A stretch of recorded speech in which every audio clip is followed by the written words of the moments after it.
In Secret of the Mimic, Moon.exe is a mysterious program accessed through the computers scattered around MCM.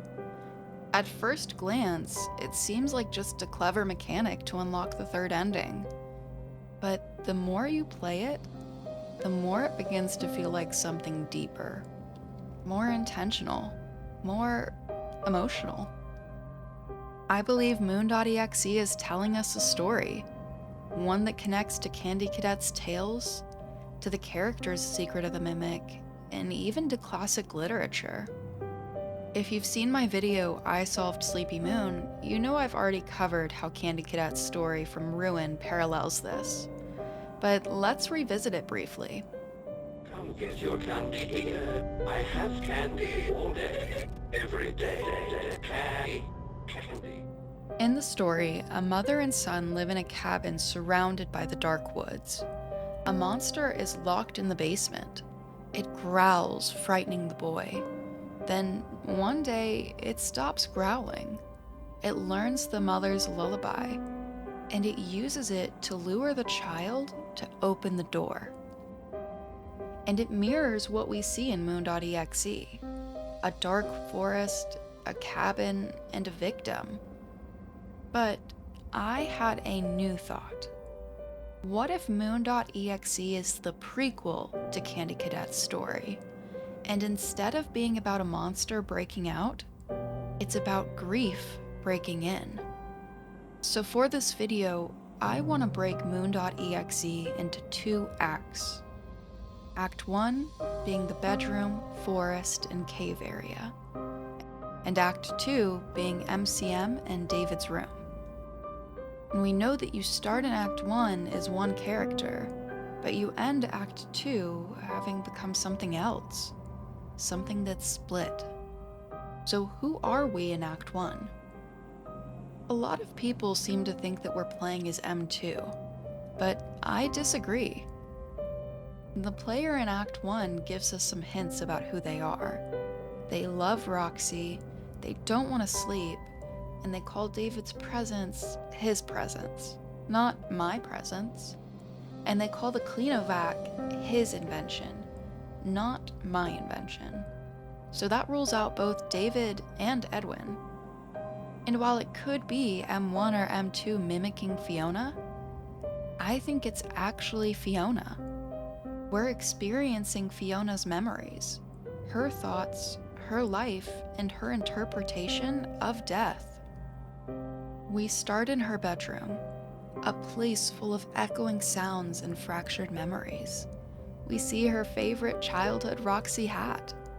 I believe she is the character who loves Roxy so much. In the carnival games we see around MCM, Mr. Helpful, aka Edwin, voices all of them, except for Roxy's game. I think this is her childhood, her life beginning to flash before her eyes. But there are echoes of the present, the calls from her son, pleas for his mom. So she ventures out into the forest. And there she finds signs of her wedding, of a fire, of a child. She sees her wedding in the statues, and she sees how a fire ended it. And then she finds the baby owl. Now, this baby owl is thought by most to be David, but I actually think it's someone else entirely, somebody different. I believe this owl is her first child, her unborn child, and it's the child that she loses. We get clues from this in a note from M1 when Fiona begins to possess it. We were expecting. There were complications. Consciousness was lost for an undetermined time. Once I woke, we were all together and happy. A family. But something was different. I felt wrong somehow. Was I me? I would never sleep again. Corrupted files suspected. Please advise. I believe this is when Fiona starts possessing M1. This is M1 gaining Fiona's memories. So this owl isn't David. This owl is the child that she never got to meet. If we are playing as Fiona in Moon.exe, David's death hasn't even happened yet. So this is her soul working through memory and grief, which would make Moon.exe a prequel to Candy Cadet's tale, the origin of the monster in the basement. So why does Sun take the baby owl and turn it into a mask? Why would Fiona wear it if she is the Sun? I think this is because she blames herself. She could believe she is responsible for her baby's death. And this is actually quite common. About 66 to 82% of women blame themselves for a miscarriage. And that grief can turn into guilt. And that guilt becomes the moment where Sun, her own manifestation, kills the baby by transforming it into something worn. Something symbolic. A mask of mourning. Plus, us playing as Fiona links Moon.exe to the rest of the game. Fiona is the creative director of MCM. If Moon.exe is a reflection of her mind, then it explains why its imagery mirrors her other work, like the halls leading to the storybook showroom. Her creations are looping back into her memories. And here's something else. When Moon catches you in Act 1, he says he's busy. He doesn't have time for you. I think this is a clue as to who Moon is. This echoes Fiona's relationship with Edwin. We know from the executive level HelpyBot audios that Edwin was growing more and more distant.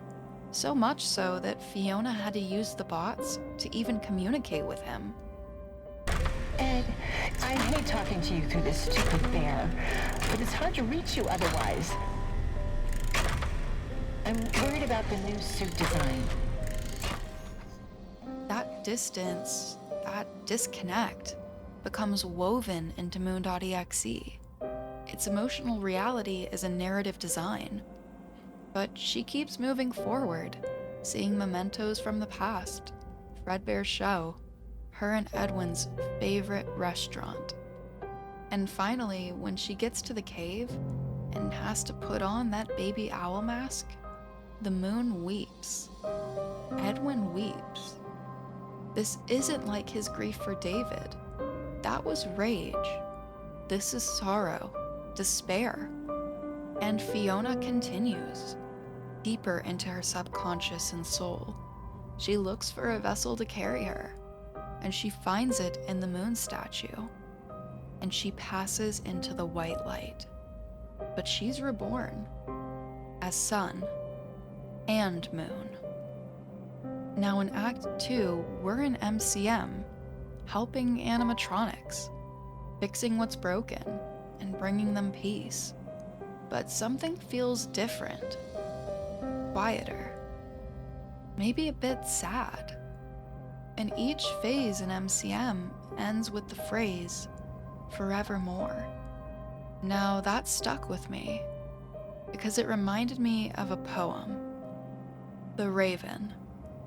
In Edgar Allan Poe's The Raven, a man mourns the death of his beloved Lenore, thought to be either a lover or his daughter. He's visited by a mysterious bird perched high above, who answers all of his desperate pleas with a single, immutable word, nevermore. Then upon the velvet sinking, I betook myself to linking fancy unto fancy, thinking what this ominous bird of yore meant in croaking nevermore. Each time he asks for peace, for reunion, for a future, the answer is the same, nevermore. No redemption, no comfort, and no closure. This causes the man to spiral into madness. He becomes a prisoner of his grief, and by the end, he is left motionless, his soul crushed beneath the weight of loss that can never be undone. But Moon.exe? Well, it offers us the opposite. Where Poe's Raven cements the finality of death, Moon.exe leaves that door cracked open. Forevermore. Not an ending, it's a passage and a continuation.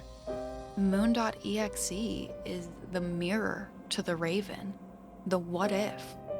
So this act is about healing, not just the animatronics, but Fiona herself. Because in it, she's no longer just Fiona. She is something new, something divided. She is sun, but I believe she is also moon. She is the light and the shadow. So she's not a ghost, not a program, but both. We see in the game that F10 is actually a little bit manipulative. And in all the tapes we hear of Fiona, she doesn't seem anything like that. I think F10 is the moon and Fiona is the sun. So she builds this world, not just to preserve David, but to understand her own story. This isn't just a memory, it's her confession. In Act 2, we don't just help others, we're seeing her reflections in every broken animatronic, every lost memory, every moment stitched back together.